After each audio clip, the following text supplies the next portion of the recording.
직권 남용 및 권리행사 방해, 그리고 직무유기, 그리고 특별감찰관법 위반, 그리고 국회에서의 증언 감정에 대한 법률 위반이었는데 이런 4가지 혐의를 적용해서 영장을 청구했고 이 오민석 부장판사가 14시간 정도 이제 고민했습니다. 그런데 기각을 했고 그 이유를 들어보면 영장 청구 범죄 사실에 대한 소명의 정도와 그 법률적 평가에 관한 다툼의 여지 등에 비추어 구속의 사유와 필요성을 인정하기 어렵다. 이제 이런 판단을 했고요. 이에 대한 자세한 해설은 노영희 변호사님이 해주시기를 알겠습니다. 사실 노 변호사님 말씀 듣기 전에 이 우병우 전 수석이 최근에 국정농단 사태의 시작이었잖아요. 어떻게 보면. 그리고 다들 국민들이 궁금해하는 것 중에 하나가 이렇게까지 일이 벌어질 때까지 민정수석으로서 무슨 일을 하고 있었느냐. 또 민정수석으로서 일을 잘못했다라고 하면서 제기됐던 의혹들이 이제 법리로는 혐의가 4개이지만 거의 한 10개가 넘는 혐의들이 제공이 됐는데 의혹이 제기가 됐는데 그게 영장이 기각됐어요. 국민들이 참 바라보는 감정이 복잡할 것 같아요. 최영일 평론가님은 어떻게 보셨어요? 오늘 이제 제가 늦은 점심을 먹는데 그 식당에 어르신이 계셨어요. 그 사장님이 어제 온갖 방송에서 우병우 특집처럼 우병우는 어떤 인간인가, 어떤 인물 분석도 하고 죄과 다 이야기하고 이번에 국정농단의 핵심 인물이다. 결국에 특검이 마지막에 우병우를 집어넣는구나. 그래서 그 영장 구속되는 걸 보려고 새벽까지 잠을 안 주무시고 TV를 보시다가 1시가 넘어서 속보, 우병우 영장, 구속영장 기각. 아이고. 너무 허탈해서 잠을 못 이루셨다는 거예요.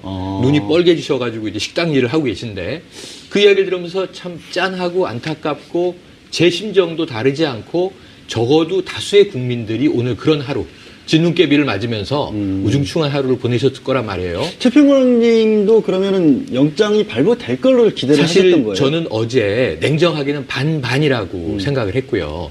그럼에도 불구하고 보도된 것으로 보면은 반반. 이거 판사의 판단에 달려있다. 그런데 보도되지 않은 특검의 한 방이 있지 않겠는가 이런 기대를 했었는데 결국 오늘 아침에 뉴스들을 다시 이제 리뷰해보고 분석해보니까 그 한 방이 없었다. 결정적인 묵직이라고 할 만한 게 그러니까 없었다. 이게 심증을 최대한 구성해서 이제 구속 요건으로 청구를 했습니다만 이게 법원에서 판단하기에는 부족했다. 그래서 혹시나 하고 한번 청구를 해봤는데 이게 시간에 쫓기는 또 문제가 있겠죠. 그랬는데 결국 법원은 냉정하게 판단했다 이렇게 보여지고요. 이거는 뭐 법원의 문제, 뭐 특검의 문제 이렇게 보기보다는 우병우 전 민정수석이 워낙 절묘하게 교묘하게 흔적을 남기지 않았다. 하지만 그 흔적은 발견되지 않았을 뿐이지 지금 이런 거죠. 우리가 심증은 너무 짙은데 물증이 없기 때문에 구속도 못 보고 특검은 거의 종료로 달려가는 안타까운 상황 속에서 저는 그냥 2가지 문제만 제기하고 싶어요. 이 기자가 레이저빔 어제도 2번 쐈습니다. 들어가면서는? 네, 들어갈 때 나올 2번 때는 쐈죠. 웃었어요. 나올 때는 편안했죠. 뭐 이제 구치소 체험하고 몇 시간 엷은 동안 미소를 띠면서 네, 나오는 상황이었는데 결국 내가 이겼다. 이런 뭐 일단 일시적인 승리의 미소 아니겠습니까? 그런데 어제 레이저빔 쏠 때 자, 구속된다면 이게 마지막 인터뷰인데 한 말씀 남기시죠. 여기에 이제 누구라도 화가 났겠죠? 자극적인 질문이고. 2번째가 왜 자꾸 최순실을 모른다고 하시는 겁니까? 모릅니다라고 그랬죠. 기자의 그래도. 질문은 아는데 분명히 모를 리가 없는데 왜 자꾸 모른다고 하시는 겁니까? 이게 이 질문이 핵심이에요. 그렇죠. 최순실을 몰라서는 안 되고 모를 수가 없는 사람이에요. 오늘 보도를 보면 우병우 수석의 이 대응 논리는 간단합니다. 나는 대통령의 지시만 따랐을 뿐이다. 나는 가교였다. 대통령이 지시하면 아래로 전달했고 아래에서 대통령께 올라오는 보고를 위로 전달했고 채널일 뿐이다. 인간이 아니잖아요? 민정수석 왜 필요합니까? 월급 왜 줍니까? 인간이 아니잖아. 좀 심하신 것 같은데. 본인의 이야기로 하면 인간으로서의 윤리적 역할이 없잖아요. 전달해주는 사자 역할이니까. 그 고위 공직자인데 민정수석이면 수석 비서관인데 이 사람이 윤리적 판단 없이 대통령이 위법을 지시하면 위법을 해도 도의적 책임을 이게 져야 직무적 한다는 문제가 거죠. 아니냐 이거죠. 저는 그래서 이런 문제에서 결국은 그래 나 무능한 사람이다. 나 무능하니까 최순실을 그때 미리 차단 못해서 국민들에게 죄송은 한데 저는 그냥 무능했어요라고 가는 전략이거든요. 제가 보기엔 그 반대 사이드에서 보면 굉장히 유능한 사람인데 공익적으로 유능하기보다는 사익적으로 유능했던 것이 아닌가 이게 굉장히 국민적인 공분을 낳고 있는 하루가 되고 있고 네. 여기 법률가 계시니까 뭐 우리 고 기자님도 냉철한 기자로서 난 기각 뭐 예언했었다. 전혀 좋은 게 아니에요. 제가 보기에는 국민들 아니, 왜 왜- 다수가 화가 나 있어요. 아니 그렇게 상황을 네. 분석한 분한테 왜 또 화를 여기다 엉뚱한 데 푸세요? 뭐 오늘 아니, 근데- 양봉주 앵커님을 봐서 제가 좀 참겠습니다. 네. 아니 근데 노 변호사님, 예. 이제 최 평론가께서는 말씀을 하면서 혹시나 하는 바람에 특검도 그냥 기대하지 않고 청구를 했다라는 식으로까지 이제 얘기를 하셨는데, 그리고 또 실제로 이제 국민들이 느끼는 여러 가지 감정들 정리를 잘 해주셨어요. 말씀드리고 좀 여러 가지 유혹도 있고, 아니 어떻게 영장실질심사 중에 나왔던 얘기가 그럼 민정수석이 뭐 하는데 그냥 심부름만 하는 자리야? 정말 올려주고 내려주고 그거는 엘리베이터에 맡기면 되는 거 아닌가? 그런 생각까지 하게 만들었잖아요. 근데도 기각이 된 어떤 사유가 법적으로는 도대체 뭡니까? 사실 뭐 아까 혹시나 청구했는데 뭐 역시나 기각이다 이런 말씀을 취지를 하셨는데 사실 특검 입장에서는 혹시나 청구한 건 아닙니다. 네. 상당히 열심히 그럴 리는 없죠. 예, 열심히 수사를 했고 여러 가지 혐의점들을 정리를 해서 청구를 했습니다. 특히 특검에게 물어보니까 정말로 미진하다고 생각하는 거 빼놓고 확실하다고 생각하는 것들만 모아서 청구했기 때문에 본인들은 영장이 발부될 것으로 확신한다 이런 얘기까지 사실 오히려. 나왔었거든요.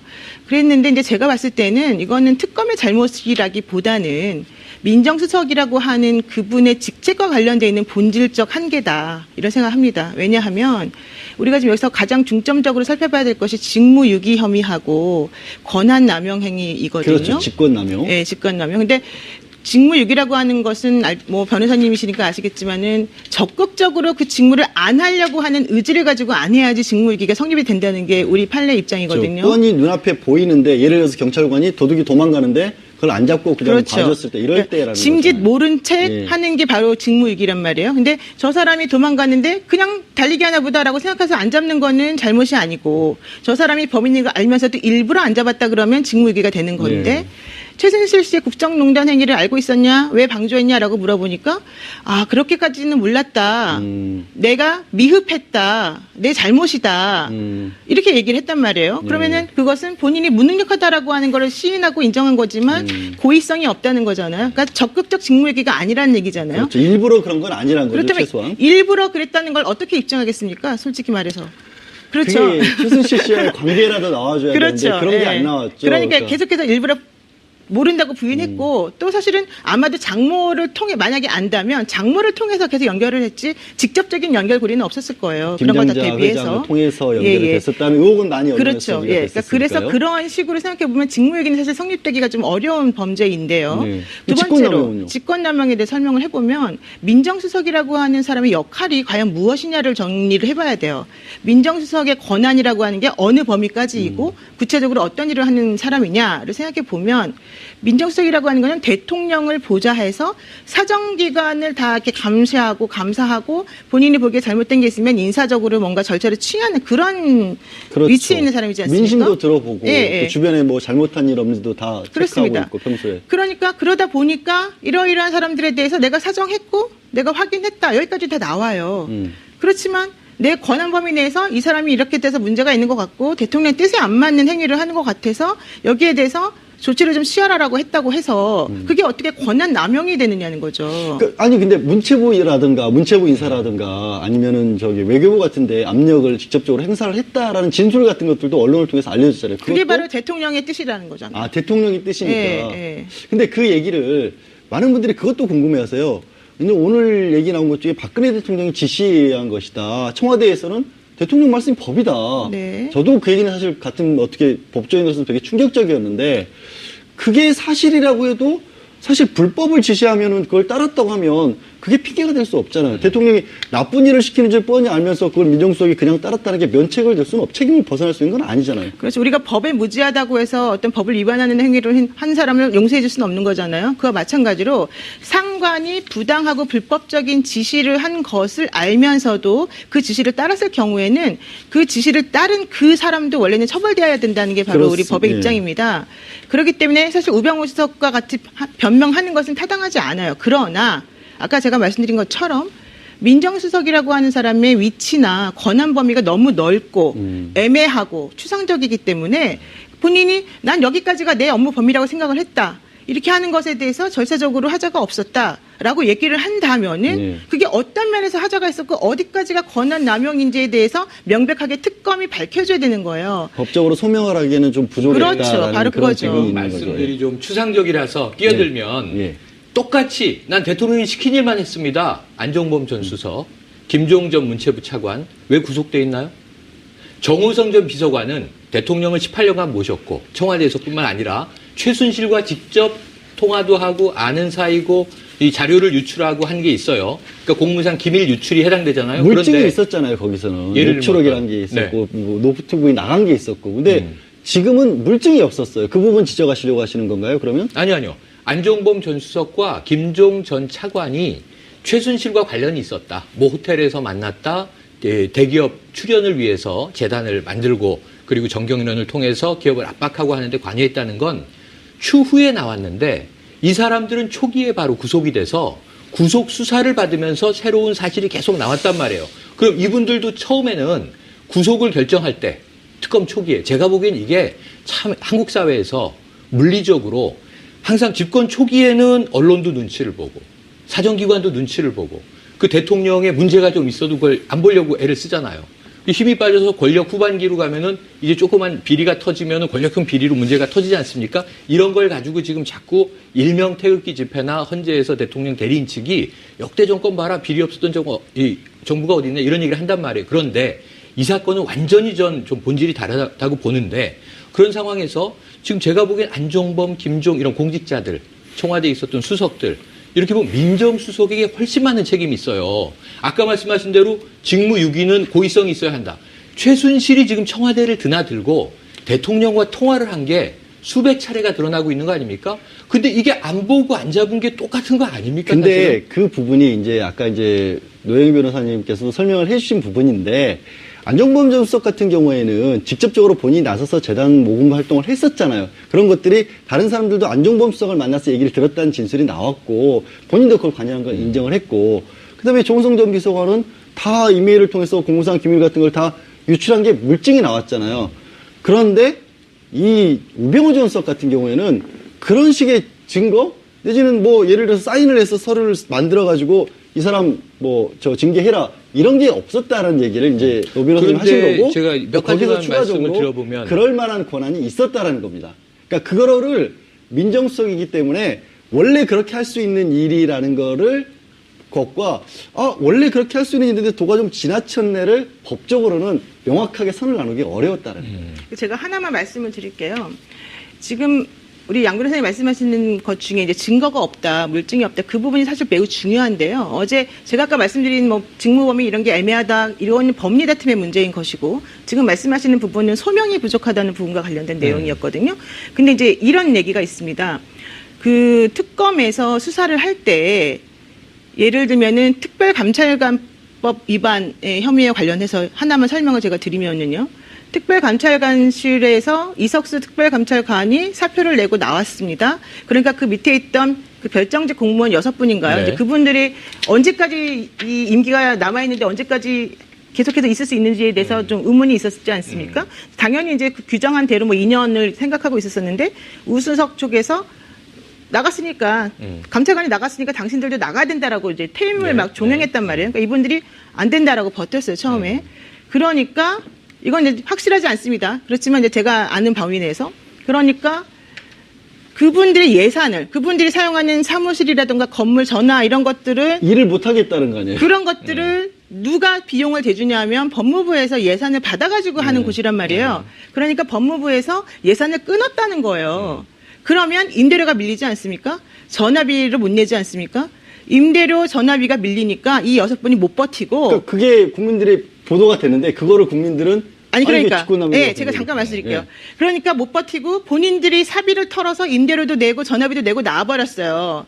자, 그럼 여기서 문제가 되면 이 특별감찰관법을 위반했다라는 혐의를 입증하기 위해서 해야 될 일이 뭐냐면은 그 6명의 별정직 공무원들을 데려다 물어보는 게 필요하죠, 당연히. 두 번째, 정말로 임대료가 밀린 사실이 있는지 예산이 끊긴 게 있는지 확인해 봐야 되겠죠. 세 번째, 무엇을 해야 됩니까?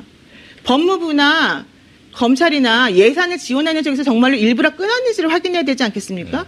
그런 걸 확인하기 위해서는 누구를 만나야 됩니까?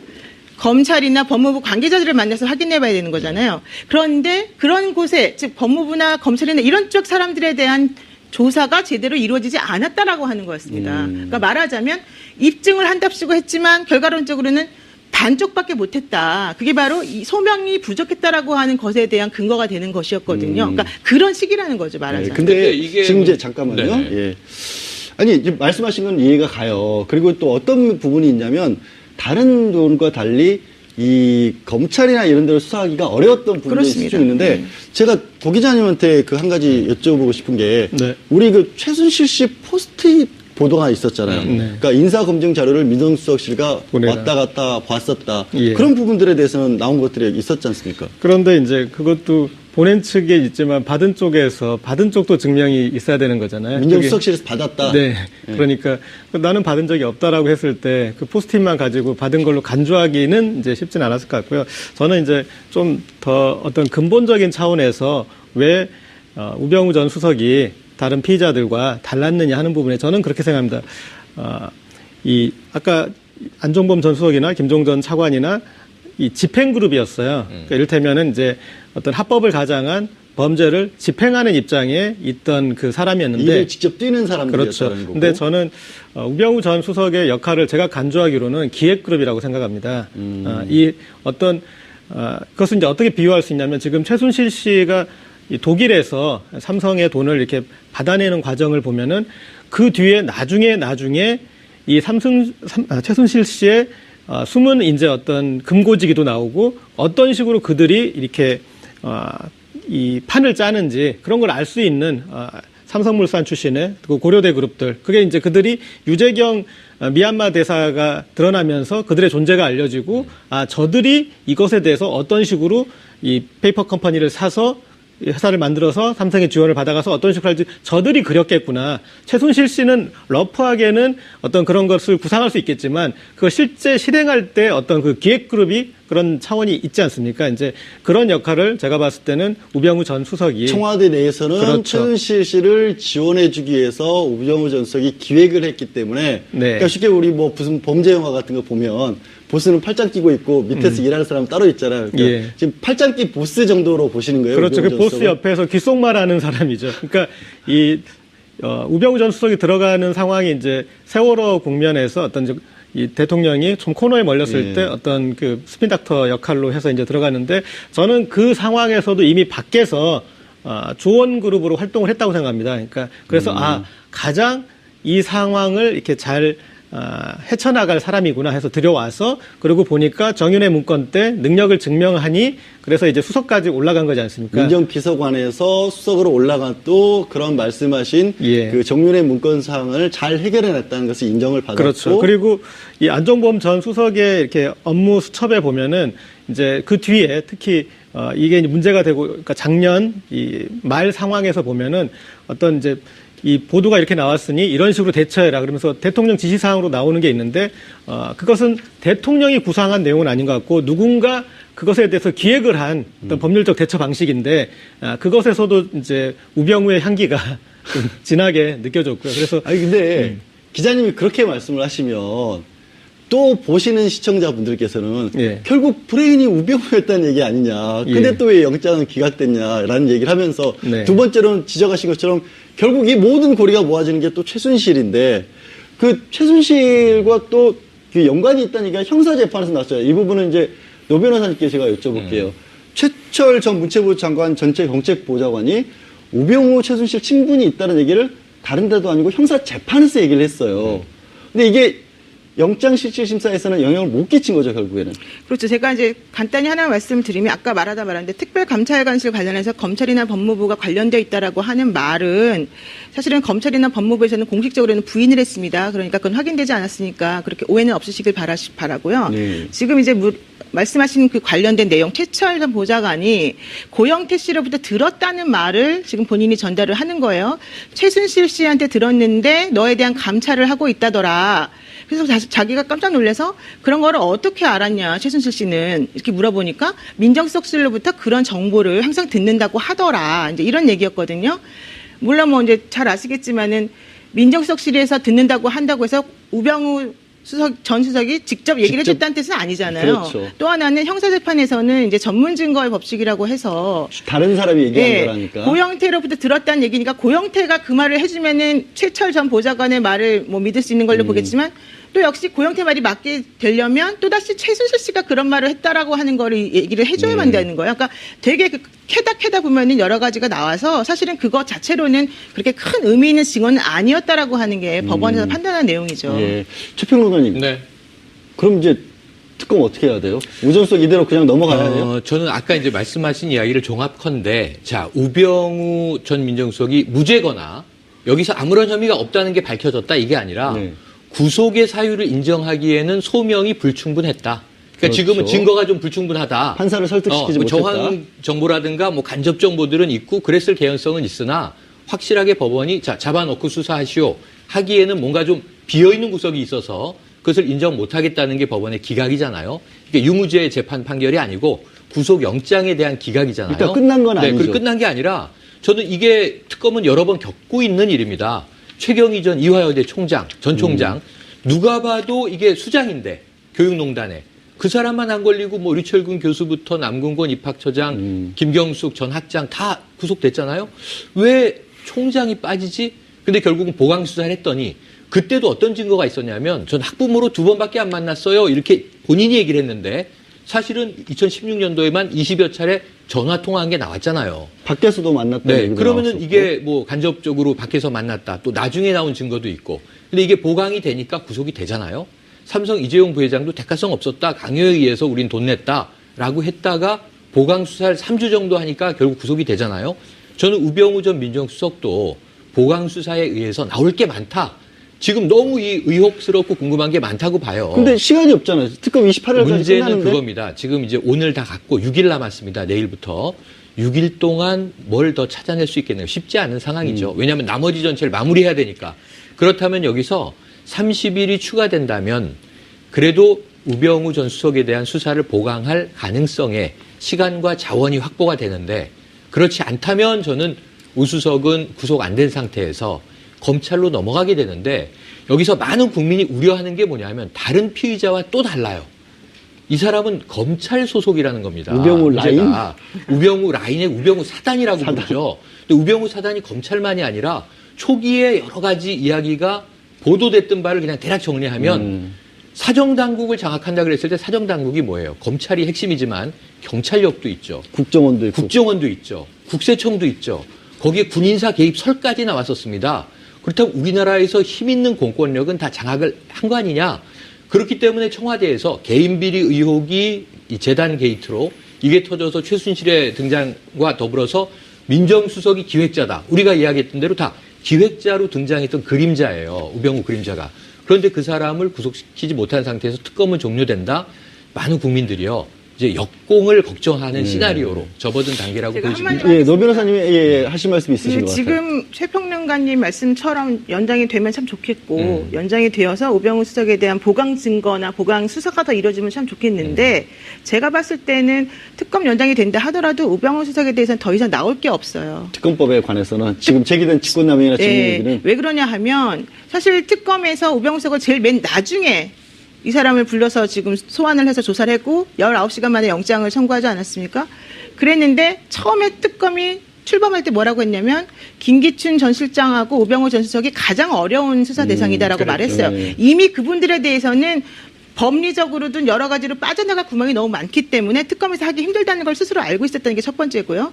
두 번째로는 그런 걸 알고 있어서 그럼에도 불구하고 뭔가 찾아보려고 열심히 노력은 했어요. 인청력을 기울였는데. 그러나 뭐 나온 게 이거였다는 거예요. 본인들이 가지고 있는 걸 이번에 안 낸 게 아니거든요. 그렇다면 연장 기간을 준다고 그래도? 해서 그분에 대해서 뭔가 더 나올 수 있는 건 없다는 거죠. 네, 결론적으로 그건 좀 어렵다. 대통령에 대한 것을 이제 조사하는 데 집중하는 거는 가능하겠지만 우병우 수석에 대해서는 사실은 더 나올 것도 없고 불구속 기소하는 것으로 끝날 것이다. 이런 입장이죠. 근데 고 기자님, 지금 이제 노영희 변호사께서 말씀하신 거는 이번에 영장이 기각이 된 직권남용과 같은 이제 최순실 국정농단과 관련된 부분이었고 개인 비리가 또 거론된 게 있었잖아요. 네. 그런 부분들은 어떻게 전개가 될까요? 글쎄 이제 현실적으로 이렇게 노영희 변호사님이 이 특검에서의 우병우 전 수석을 영장을 재청구하기까지가 쉽지 않을 거라 말씀하셨는데 마찬가지로 이게 이제 다시 검찰로 되돌아간 뒤에 개인 비리 부분이 또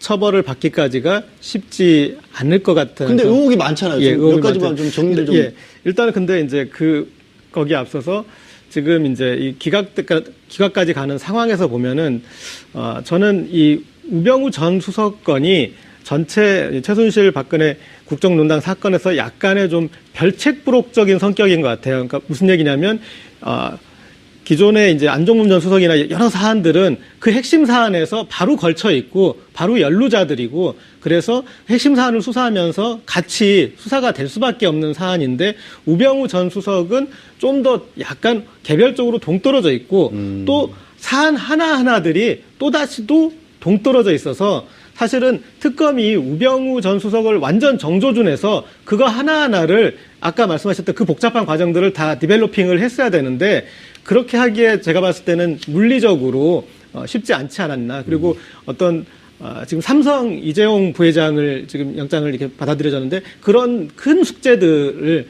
그리고 전체 숙제와 연결돼 있는 그것을 풀다가 여기 이 별책부록까지 좀 전력 투구하기에는 물리적으로 좀 불가능하지 않았나. 노 변호사님은 네. 어떻게 개인 비리 같은 경우 비리, 검찰이 네. 받으면 잘 할까요? 말씀드릴 어떻게? 텐데 이제 가족회사 정강을 통해서 뭐 돈을 횡령했다 이런 네. 혐의가 하나가 있고 또 그 꽃보직 얘기가 아들의 꽃보직 얘기가 있고 코너링 잘하는. 그렇죠. 그다음에 그 처가의 차명 땅을 거래하면서 본인이 이제 공직윤리법을 위반했다, 공직자윤리법을 위반했던 혐의가 있고요. 변호사 수입 신고를 누락했다는 게 있거든요. 그것도 10억이나 된다면서요? 네, 그랬는데 그거보다 특검에서 지금 파헤쳤던 거는 이 변호사 수입을 신고하지 않고 누락했는지 그 부분하고 학고제라고 하는 미술관을 통해서 그 3억 원짜리 그림을 산 부분에 대해서 사실은 집중적으로 파고들었었어요. 대표도 소환을 했고 예. 정강 돈으로 샀는데 자기 집에다 걸어놨다는 그렇죠. 그 예. 부분인데. 그런 것들을 다 조사를 했습니다만은 만약에 특검이 연장이 안 되고 이번에 28일로 종료를 하게 되면 3일 안에 특검이 가지고 있는 모든 자료를 검찰에 넘겨줘야 되고 네. 지금 말씀하신 개인 비리 같은 것들은 특히 이제 검찰에서 더 수사를 해서 뭐 기소를 할지 말지 결정이 되는 건데요. 우리 알다시피 검찰 특별수사본부에서 19기 윤곽근 검사님이 지난번 팀장이 되어서 이 우병우 전 수석에 대한 수사를 했지 않았습니까?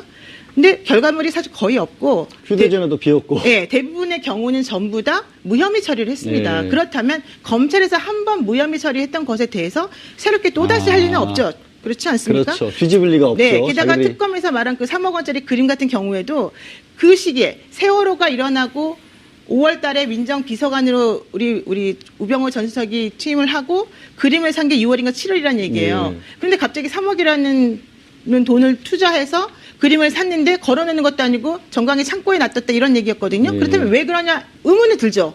그러나 그렇다고 해서 그 3억 원이 누구한테 받았는지 나온 것도 아니고 그걸 가지고 뭘 한 것도 아닌데 그걸 수사한다고 해봤자 무엇이 나오겠습니까? 그러니까 안 된다고 재산 보는 거죠. 신고한 것만 400억이 넘는 돈을 네, 네, 재산 그렇죠. 신고한 분이라서 그러는데 이게 아까 근데 노 변호사님께서도 지금 검찰 가서까지도 가능성이 좀 낮다고 해서 굉장히 참 우울하죠. 우울해지는데 특별관님 차라리 좀 얘기를 바꿔서 네. 이번에 새로 나온 얘기 특검이 또 그래도 성과를 거둔 게 나왔잖아요. 네. 그동안 이제 성형시술 의혹과 관련해서 그렇게 얘기가 많이 나왔는데 제대로 밝혀지지 못했는데 결국 김영재 원장이 시술을 한 건 맞다면서요. 시술을 한 건 맞습니다. 다만 이제 세월호 당일 2014년 4월 16일 오전 시간이 지금 제일 문제가 되고 있으니까 그때 시술을 했는지 아닌지까지 확인되진 않았는데 하지만 청문회에 나와서 김영재 원장이 안 했다고 자, 했죠. 시술했습니까? 안 했습니다. 심지어는 진료는 했죠. 진료 안 했습니다. 그럼 청와대 들어가서 뭐 하셨습니까? 이 대통령이 피부 트러블을 호소해서 피부를 좀 봐드렸습니다. 그게 진료 아닙니까? 의사가 누군가 아프다고 해서 가서 봐주면 그게 진료죠, 사실은. 본인이 그게 전문이시잖아요. 그런데 진료라는 말을 쓰고 싶지 않아서 회피하는 모습을 우리가 청문회로 다 봤고, 그리고 세월호 이 당일 오전에는 장모를 시술했다라고 얘기를 했어요. 근데 그것도 네. 뭐 프로포폴을 썼네 안 썼네 시간이 많냐 프로포폴이 많이 말이 장모에게 많죠. 썼다 얘기를 했는데 그러기에는 양이 너무 많고 장모가 이제 노인이기 때문에 건강도 좋지 않고 그다음에 너무 빠르게 시술을 하고 뭐 골프 치러 간다고 나가버린 시간대가 좀 이 미심쩍고 문제가 많이 남아 있어요. 이 문제는 남아 있어요. 청와대에서 세월호 7시간 아직도 명확하게 증명을 못 하고 있기 때문에 성명을 못 하고 있기 때문에 여기에 대해서 김영재 원장은 수상한 상황이 남아 있고 거짓말이 이제 폭로된 게 전 우병우 전 민정수석과 다르지 않은 결이라고 봐요. 아니다, 모르다, 그런 적 없다라고 했는데 결국은 했다라고 인정하게 되잖아요. 기술했다. 그럼 이제 문제는 그동안 거짓말로 일관했지만 이제는 실토하게 되는 단계로 넘어간 거 아닙니까? 그리고 이제 그 핵심적인 스모킹 거는 뭐냐면 부인은 이미 구속이 됐잖아요. 처음에는 김 원장만 보고 있었지만 알고 보니 박채윤 씨가 관계된 사업, 그리고 처남이 또 하고 있는 화장품 회사, 리프팅 실 회사, 거기에 최순실과 이권이 개입돼 있다. 그래서 저는 이거 잠깐 우병우 민정수석 얘기를 살짝 곁들이면 지금 개인 비리는 잡아넣기 위한 빌미였지 핵심 사안은 아니라고 보고요. 저는 우병우 전 민정수석에게 두 가지가 궁금해요. 특검이 못하면 검찰이 하더라도 처음에 청문회에서 위증을 한 정황이 있는 게 청와대에 자신이 어떻게 들어갔느냐. 이게 제일 중요하지 않습니까? 누가 청와대에 우병우라는 인물을 픽업했는가. 근데 여기에 대해서 자신은 김기춘 당시 비서실장이 추천했다고 안다. 그래서 김기춘 전 비서실장은 같은 청문회 자리에서 나는 우병우를 추천한 바 없다. 그러니까 왜 청와대에 누구에 의해서 들어갔는지도 미스테리예요. 그리고 여기에 대해서 청와대 내부 관계자의 전원으로 초기에 보도됐던 건 안봉근 당시 비서관이 자, 우병우는 봤는데 C등급이다. 이게 청와대에 불러들이기엔 결격이다. 할매가 뽑으라고 했어요. 이 할매는 최순실이냐 대통령이냐 이런 이야기를 우리가 무성하게 했어요. 그 얘기는 다 지금 들어가 있습니다. 초기에 어떻게 청와대 엔트리했는지를 특검이든 검찰이든 수사하면 그게 안 나올까요? 그건 공직이고 아주 이 취업에 대한 기본적인 프로세스인데 그리고 두 번째는 뭐냐면 대통령이 독일에 가 있는 최순실과 일정 기간 127통화, 6개월 동안 570여 통화를 했다. 이거 밝혀냈는데 특검이 엄청난 수사를 했구나 그랬는데 나중에 알고 보니까 장시호의 제보에 의해서 수사가 이루어진 거죠. 그렇게 본다면 저는 이 우병우 민정수석이 사용했을 공용폰, 또 개인폰, 혹은 차명폰, 민정수석실 주변으로 통화 내역을 찾아야 되는데 이 용의주도한 우병우가 최순실과 직접 통화했을 가능성은 희박하게 보지만 전달됐을 경로가 존재할 거 아닙니까? 압수수색 들어가니까 롯데 돈 돌려주시오. 압수수색 들어가니까 증거 다 파기하시오. 이게 그 쓱가 요정 이 김경진 의원이 얘기했던 의문으로 돌아가면 어떤 경로로 커뮤니케이션 채널이 형성됐을까라는 것도 조금 더 들여다봤어야 되는 거 아닌가 하는 안타까움이 있어요. 최 평론가께서 지금 이제 말씀하신 그런 것들을 추가적으로 더 하기 위해서라도 결국엔 필요한 게 고 기자님 그 특검 계속 해야 되는 거 아니에요. 그리고 지금 이제 특검 할 수 있냐 없냐 칼자루 쥔 거는 황교안 권한대행인데 지금 어떻게 하고 있는 겁니까 권한대행은? 지금 권한대행은 이제 법률에 근거한 연장 여부를 결정할 수 있는 그 날짜까지 일단은 시간을 벌 것으로 보이고요. 그런데 이제 국회에서는 특검법을 이렇게 개정하려면 직권상정이라도 하려면은 그것은 이제 그 날짜에 맞춰서는 본회의나 그런 것이 없기 때문에 이제 앞에 해야 되는 이제 어떤 약간의 진퇴양난의 그런 상황인데 뭐 아까 우병우 전 수석에 대한 어떤 수사의 부분에 우리가 약이 올랐지만 더 약이 오를 부분이 사실은 이 특검의 연장 혹은 특검법 개정 이 여부겠죠. 근데 일단은 저는 좀 이제 이게 정치의 영역으로 그러니까 사실은 이 내부 영역으로 봐서는 사실은 좀 엉켜 있어요. 그러니까 이것을 현행 구조대로 가면은 좀 이런 표현 좀 그렇지만 좀 속된 표현으로 나가리가 되기 쉽습니다. 지금 왜 정치권에서 합의가 안 되는 것 같아요? 그러니까 왜냐하면 지금 확실한 동력 그것은 이제 이 특검 연장에 대한 어떤 국민의 의지와 그리고 이게 안 됐을 때에 대한 어떤 그런 분노 그리고 이게 뒤에 정치적 책임 이제 이 문제들이 부각이 돼야 되는 국면인 것 같아요. 그러니까 지금 우병우 전 수석도 구속이 안 된 입장에서 특검까지 연장이 안 되거나 특검법도 개정이 안 되는 상황이 된다면 엄청난 어떤 그런 그 국민적 분노에 봉착하게 될 텐데 그 분노의 화살을 그러면 이제 누가 받을 것인가? 분명히 황교안 대행에 대해서도 그 화살이 가고 그리고 또다시 자유한국당 같은 이제 여당에도 가고 또 박근혜 대통령 가는데 뭐 모르겠습니다. 그 다음에 다시 탄핵 인용이 돼버려서 이제 탄핵이 확정되면은 그것에 대한 또 해소의 여지는 있는데 어쨌든 이 일주일 동안 상당히 어떤 그 분노의 응어리 덩어리가 젖을 것 같아서 저는 이제 그 부분을 이거에 이제 키를 잡고 있는 사람들이 어떤 식으로 받아들여서 어떤 이 방향으로 갈지 그게 좀 궁금합니다. 그러니까 이제 슬슬 정리를 해야 되는데 지금 말씀하신 부분들을 이제 황교안 권한대행이 만약에 허가를 안 해주면 결국 정치권의 역할인데 지금 정석윤 의장 같은 경우에 좀 소극적이에요. 합의 안 되면 안 된다라는 식으로. 최 평론가님 이 상황을 좀 풀어갈 수 있는 묘책이 없을까요? 짧게 좀 말씀해 주시면. 묘책 없어 보입니다. 없어. 단정적으로. 아니, 왜냐면요. 말씀을 해달라니까 없다고 그러면 정세균 어떡해요. 국회의장 입장에서는 지금 이게 뭐 천재지변이나 국가 비상사태에 준하는 것인가 이게 유권 해석이 쉽지 않잖아요. 야사당의 입장은 다 알죠. 그런데 이제 이것을 직권 상정하면 또 여당인 자유한국당이 이제 난리 치지 않겠습니까? 이런 여러 가지 문제에서 국회 내에서 법 개정안은 이미 늦었고 23일에 직권 상정해서 본회의 통과돼도 황권한대행이 한 번만 거부권을 행사하면은 시간이 넘어가 버려서 끝이에요. 제가 보기엔 제의 안 해도 가능성이. 돼요. 그냥 가만히 있으면 돼요. 그렇죠. 맞아요. 자동으로 특검이 그러니까 끝나버리니까. 지금 단기적으로 시간은 황권한대행의 칼자루의 편이에요. 그리고 저는 특검연장도 안 할 가능성이 높고. 국민들이 네. 이렇게 애타게 바라보고 있는데. 결국은 그 심판은 대선 이후에 받아야 되지 않겠습니까? 긴 시간은 국민의 편이라고 봅니다. 근데 지금 단기적으로는 이번 주와 2월 말 헌재에서 탄핵에 대한 판결을 내리기 전까지는 다소 이제 암흑의 시간이 일정 기간 흘러갈 수 있겠다. 그게 좀 화가 나네요. 예, 알겠습니다. 조금 첨언을 하나 하자면 짧게만. 네, 저는 정세균 의장이 역할을 할 수 있는 것에 대해서 조금 기대가 걸어보겠습니다. 아, 정세균 의장이 예. 그걸 위해서는 어떻게 보면은 여야의 정치권들도 조금 더 국민들의 마음을 더 받았으면 좋겠다라는 생각을 듭니다. 윤리적 아니, 역할이 없잖아요. 전달해주는 사자 역할이니까. 그 고위 공직자인데 민정수석이면 수석 비서관인데 이 사람이 윤리적 판단 없이 대통령이 위법을 지시하면 위법을 해도 그래도 도의적 책임을 이게 져야 직무적 한다는 문제가 거죠. 아니냐 이거죠, 저는. 그래서 네. 이런 문제에서 결국은 그래 나 무능한 사람이다. 나 무능하니까 최순실을 그때 미리 차단 못해서 차라리 국민에게 무능이 죄송은 낫다. 한데 저는 그냥 무능했어요라고 가는 전략이거든요. 제가 보기엔 그 반대 사이드에서 보면 굉장히 유능한 사람인데 공익적으로 유능하기보다는 사익적으로 유능했던 것이 아닌가. 이게 굉장히 국민적인 공분을 낳고 있는 하루가 되고 있고 네. 여기 법률가 계시니까 뭐 우리 고 기자님도 냉철한 기자로서 난 기각 뭐 예언했었다. 전혀 좋은 게 아니에요. 제가 보기에는 국민들 아니, 중에 왜- 다수가 화가 나 있어요. 아니 그렇게 상황을 네. 분석한 분한테 왜 또 화를 여기다 엉뚱한 데 푸세요? 뭐 오늘 아니, 근데- 양봉주 앵커님을 봐서 제가 좀 참겠습니다. 네.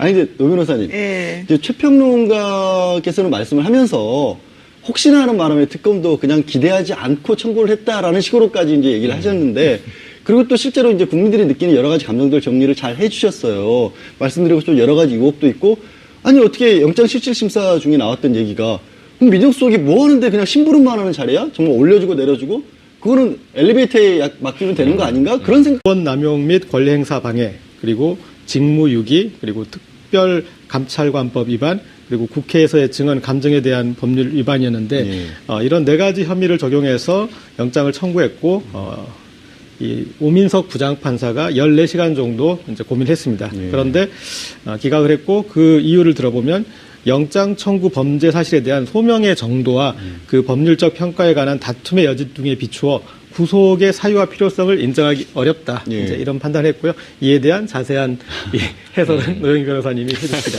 알겠습니다. 사실 노 변호사님 말씀 듣기 전에 네. 이 우병우 전 수석이 네. 최근에 국정농단 사태의 시작이었잖아요. 어떻게 그렇죠. 보면. 그리고 다들 국민들이 궁금해하는 것 중에 하나가 이렇게까지 일이 벌어질 때까지 민정수석으로서 무슨 일을 하고 있었느냐. 네. 또 민정수석으로서 일을 잘못했다라고 하면서 제기됐던 의혹들이 이제 법례로는 혐의가 4개이지만 거의 한 10개가 넘는 혐의들이 제공이 됐는데 그렇죠. 의혹이 제기가 됐는데 그게 영장이 기각됐어요. 국민들이 참 바라보는 감정이 복잡할 것 같아요. 최영일 평론가님은 어떻게 보셨어요? 오늘 이제 제가 늦은 점심을 먹는데 그 식당에 어르신이 계셨어요. 그 사장님이 어제 온갖 방송에서 우병우 특집처럼 우병우에는 어떤 인간인가, 어떤 인물 분석도 하고 죄과 다 이야기하고 이번에 국정농단의 핵심 인물이다. 결국에 특검이 마지막에 우병우를 집어넣는구나. 그래서 그 영장 구속되는 걸 보려고 새벽까지 잠을 안 주무시고 어르신께서. TV를 보시다가 1시가 넘어서 속보, 우병우 영장, 구속영장 기각. 아이고. 너무 허탈해서 잠을 못 이루셨다는 거예요. 아. 눈이 뻘개지셔가지고 이제 식당 일을 하고 계신데 그 이야기를 들으면서 참 짠하고 안타깝고 제 심정도 다르지 않고 적어도 다수의 국민들이 오늘 그런 하루, 진눈깨비를 맞으면서 우중충한 하루를 보내셨을 거란 말이에요. 최 평론가님도 그러면은 영장이 발부될 걸로 기대를 하셨던 사실 거예요? 저는 어제 냉정하게는 반반이라고 생각을 했고요. 그럼에도 불구하고 보도된 것으로 보면은 반반. 예. 이거 판사의 판단에 달려 있다. 그런데 보도되지 않은 특검의 한 방이 있지 않겠는가 이런 기대를 했었는데 결국 오늘 아침에 뉴스들을 다시 이제 리뷰해보고 분석해보니까 그 한 방이 없었다. 결정적인 네, 물증이라고 네. 할 만한 게 그러니까 없었다. 이게 심증을 최대한 구성해서 이제 구속 요건으로 처구를 했습니다만 이게 법원에서 판단하기에는 부족했다. 그래서 혹시나 하고 한번 청구를 해봤는데 이게 시간에 쫓기는 또 문제가 있겠죠. 그랬는데 결국 법원은 냉정하게 판단했다 이렇게 보여지고요. 예. 이거는 뭐 법원의 문제, 뭐 특검의 문제 이렇게 보기보다는 우병우 전 민정수석 수가하게 만들었잖아요. 근데도 기각이 된 어떤 사유가 법적으로는 도대체 뭡니까? 사실 뭐 아까 혹시나 청구했는데 뭐 역시나 기각이다 이런 말씀을 취지를 하셨는데 사실 특검 입장에서는 혹시나 청구한 건 아닙니다. 네. 상당히 열심히 그럴 리는 없죠. 열심히 수사를 했고 여러 가지 혐의점들을 정리를 해서 청구를 했습니다. 특히 특검에게 물어보니까 정말로 미진하다고 생각하는 거 빼놓고 확실하다고 생각하는 것들만 모아서 청구했기 때문에 본인들은 영장이 발부될 것으로 확신한다 이런 얘기까지 사실 오히려. 나왔었거든요. 그랬는데 이제 제가 봤을 때는 이거는 특검의 잘못이라기보다는 민정수석이라고 하는 그분의 직책과 관련되어 있는 본질적 한계다 이런 생각합니다. 왜냐하면 우리가 지금 여기서 가장 중점적으로 살펴봐야 될 것이 직무유기 혐의하고 권한남용 행위이거든요. 그렇죠. 직권남용. 네, 직권남용. 근데 직무유기라고 하는 것은 뭐 변호사님이시니까 아시겠지만은 적극적으로 그 직무를 안 하려고 하는 의지를 가지고 안 해야지 직무유기가 성립이 된다는 게 우리 판례 입장이거든요. 뻔히 눈앞에 보이는데 예를 들어서 경찰관이 도둑이 도망가는데 그걸 안 잡고 그냥 그렇죠. 봐줬을 때 이럴 때라는 짐짓 거잖아요. 모른 채 예. 하는 게 바로 직무유기란 말이에요. 근데 저 사람이 도망갔는데 그냥 달리기 하나 보다라고 생각해서 안 잡는 거는 잘못이 아니고 저 사람이 범인인 걸 알면서도 일부러 안 잡았 적이 워낙 절묘하게 교묘하게 흔적을 남기지 않았다. 하지만 그 흔적은 발견되지 않았을 뿐이지 지금 이런 거죠. 우리가 심증은 너무 짙은데 물증이 없기 때문에 구속도 못 보고 특검은 거의 종료로 달려가는 안타까운 상황 속에서 저는 그냥 두 가지 문제만 제기하고 싶어요. 이 기자가 레이저빔 어제도 2번 쐈습니다. 들어가면서는 네, 들어갈 때 나올 2번 때는 쐈죠. 웃었어요. 나올 때는 편안했죠. 예. 뭐 이제 구치소 체험하고 몇 시간 엷은 동안 미소를 띠면서. 네, 나오는 상황이었는데 결국 내가 이겼다. 이런 뭐 일단 일시적인 승리의 미소 아니겠습니까? 그런데 어제 레이저빔 쏠 때 자, 구속된다면 이게 마지막 인터뷰인데 한 말씀 남기시죠. 여기에 이제 누구라도 화가 났겠죠? 자극적인 질문이고. 예. 두 번째가 왜 자꾸 최순실을 모른다고 하시는 겁니까? 모릅니다라 그랬죠. 기자의 그래도. 질문은 아는데 분명히 예. 모를 리가 없는데 왜 자꾸 모른다고 하시는 겁니까? 이게 이 질문이 핵심이에요. 그렇죠. 최순실을 몰라서는 안 되고 모를 수가 없는 사람이에요. 오늘 보도를 보면 우병우 수석의 이 대응 논리는 간단합니다. 나는 대통령의 지시만 따랐을 뿐이다. 나는 가교였다. 대통령이 지시하면 아래로 전달했고 아래에서 대통령께 올라오는 보고를 위로 전달했고 그 채널일 뿐이다. 인간이 아니잖아요. 민정수석 왜 필요합니까? 월급 왜 줍니까? 인간이 아니잖아. 조금 심하신 것 아니 같은데. 본인의 이야기로 하면 인간으로서